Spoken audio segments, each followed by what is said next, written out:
kita emang ngelaporin nggak harus bayar ya kita laporin aja gitu, atau kita blokir banknya kalau bisa, seperti itu. Jadi ada tindakan. Jadi teman-teman kita, saudara-saudara kita agar nggak kena ketipu lagi sama dia gitu.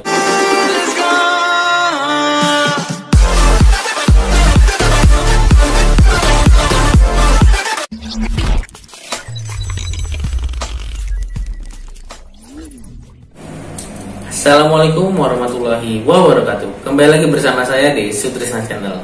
Hari ini saya akan sedikit memberikan tips untuk kalian yang sering belanja online di sosial media seperti di Facebook.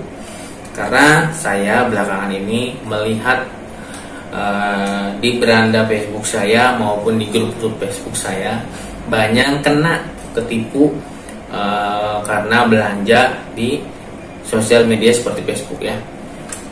Karena ketipunya gimana bang? Ya kebanyakan karena ketipunya mereka transfer duluan, tapi barang duit sudah sampai ke penjual, tapi barang tidak sampai ke pembeli.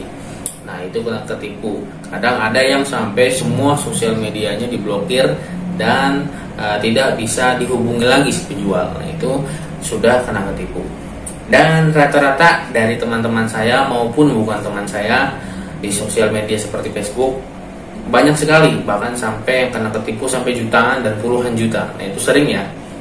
Oleh karena itu saya buat video ini, bagaimana sih cara untuk mencegah agar kita tidak kena tertipu seperti belanja di online seperti Facebook.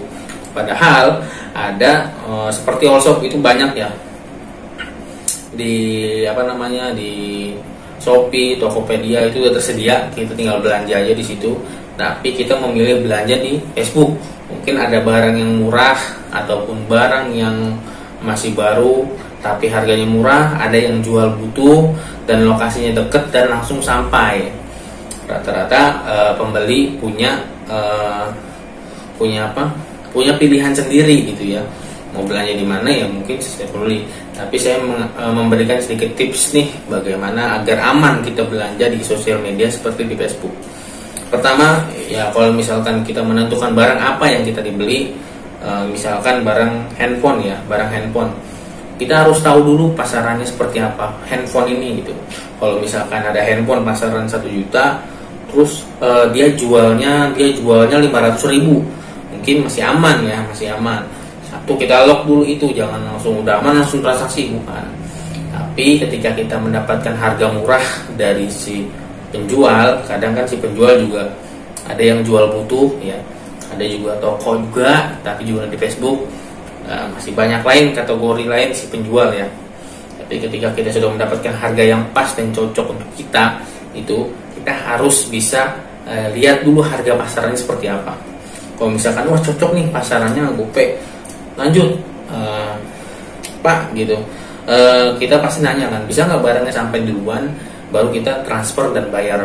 Rata-rata itu tidak bisa, ada yang bisa, ada yang enggak ya. Rata-rata transfer dulu Pak full, baru nanti barang kita kirim ke lokasi Bapak gitu ya.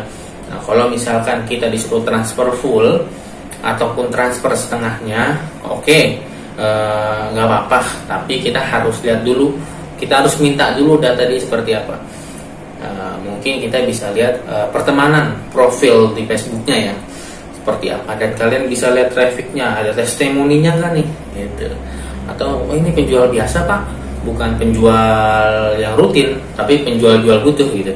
Ya udah nih Facebooknya ori nggak, sesuai foto profil nggak, kita lihat sendiri gitu pertemanan.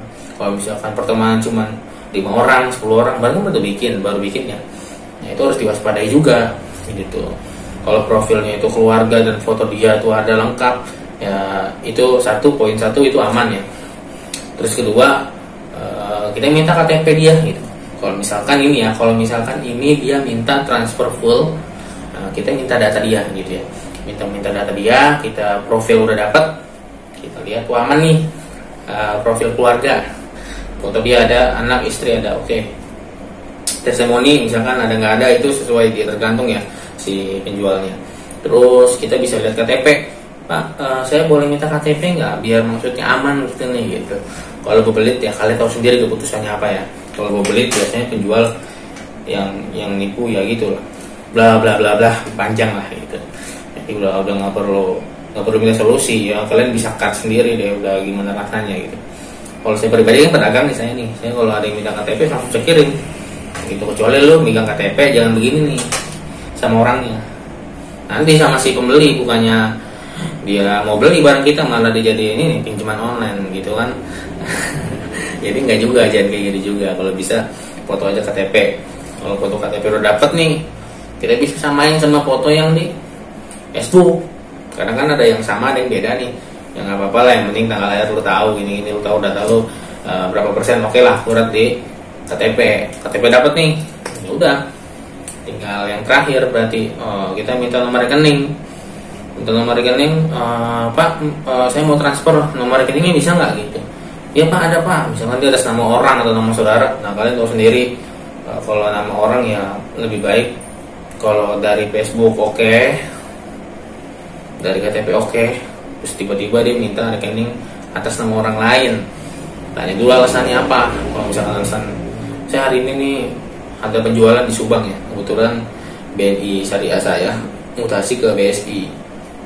Nah kebetulan dari saya belum ngurusin itu BNI Syariah ke BSI karena saya dari kemarin tuh mainnya cash. Kalau link beli cash, karena ini jauh saya butuh transfer minta DP, dan DP-nya saya nggak bisa nerima di ATM saya, takutnya dari tanggal 31 Oktober ini, nah itu dia minta takutnya nggak bisa itu transfer ke DP-nya, saya nggak bisa nyebut duitnya karena udah harus dipindah ke BSI gitu ya. Itu alasan saya pribadi. Nah kalau dia alasannya akurat si penjual ini, ya patokannya juga tadi KTP sama profil tadi oke lah, testimoni oke lah, aman lah berarti lanjut. Tapi kalau misalkan ini nggak aman terus tiba-tiba atas nama orang lain tidak sesuai KTP, itu harus dicurigai ya, dicurigai juga. Kenapa harus harus nama ATM sama nama KTP itu sama gitu ya? Karena ketika kita ketipu sampai banyaknya duit, ya kita mungkin bisa laporkan ke pihak bank atau ke pihak berwajib, mungkin bisa ya. Pak ini saya ketipu Pak, bisa blokir nggak ATM ini Pak, ini ketipuan gitu, bisa mungkin DPO ya kan, cari-cari sama polisi gitu ya, kalau nipu. Nah itu aja sih mungkin dari saya, dari 3 tadi sih. Kita tahu itu Facebook, itu profil pribadi, kedua kita KTP kita tahu, keempat ini rekening. Satu lagi sih sebenarnya, sebelum kita membeli barang mungkin kita chatan di WhatsApp biasanya ya, kita video call aja, video call. Kalau kita pinter ya kita screenshot biasanya foto di sama nggak dengan KTP. Nah seperti itu, jangan buru-buru deh barang murah, ngeri. Udah buru-buru barang murah dibeli, udah ketipu, uploadnya di grup, terus nggak ngelapor gitu, jadi mereka makin enak gitu, si penjual kayak gitu, makin gimana sih, udah santai aja lah, gua ada kaya dari hasil nipu gitu. Maksudnya jangan gitulah. Kalau kita ketipu seberapapun uangnya, kalau kita emang ngelaporin nggak harus bayar ya kita laporin aja gitu, atau kita blokir banknya kalau bisa. Seperti itu, jadi ada tindakan. Jadi teman-teman kita, saudara-saudara kita agar nggak kena ketipu lagi sama dia gitu. Dan video ini semoga bermanfaat untuk kalian. Saya minta selalu support dan dukung video ini YouTube saya. Jangan lupa subscribe, like, dan komen. Kalau ada komentar tambahan ataupun ada masukan tentang masalah komputer dan laptop, silakan nanti akan saya bahas di next video selanjutnya. Mungkin itu aja dari saya. Assalamualaikum warahmatullahi wabarakatuh.